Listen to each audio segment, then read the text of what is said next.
त्रिपुरा की राजनीति से इस वक्त एक बड़ी खबर सामने आ रही है।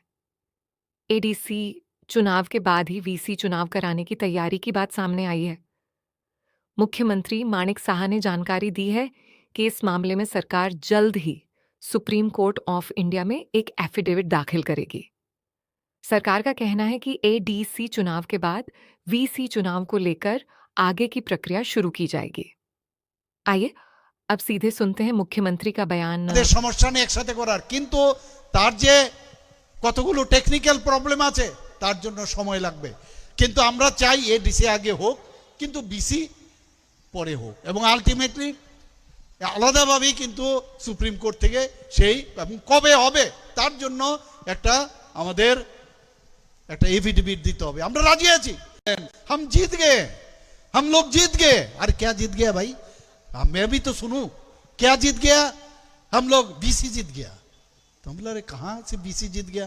खबर নিলাম बीसी জিতলো মানে কিছুই হয়নি।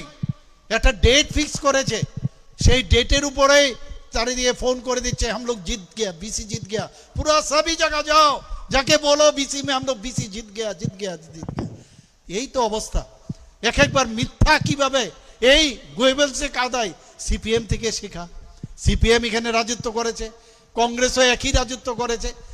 একটা ভব্য রাজনীতি যদি যাকে বলা হয় তার নাম হচ্ছে ভারতীয় জনতা পার্টি, যারা কখনো মিথ্যা বলে না, যা বলবে সামনে বলবে, সত্য কথা বলবে, কিন্তু বিভ্রান্ত করবে না, না হলে নাই।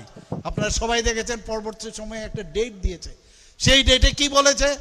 সেই ডেটে বলেছে যে প্রথমে বলেছে বিসি ইলেকশন। আরে আমরা তো রেডি আছি বিসি ইলেকশনের জন্য, আমাদের পক্ষে অসুবিধা নেই, কিন্তু কিভাবে বিসি ইলেকশন করাবে এই নিয়ে একটা বিভ্রান্ত সৃষ্টি করেছে। শেষ পর্যন্ত কি আসলো যে একসাথে আমরা বললাম, সুপ্রিম কোর্ট থেকে বলছেন যে কি বলছেন যে বিসি এবং এডিসি একসাথে করা যাবে কি না।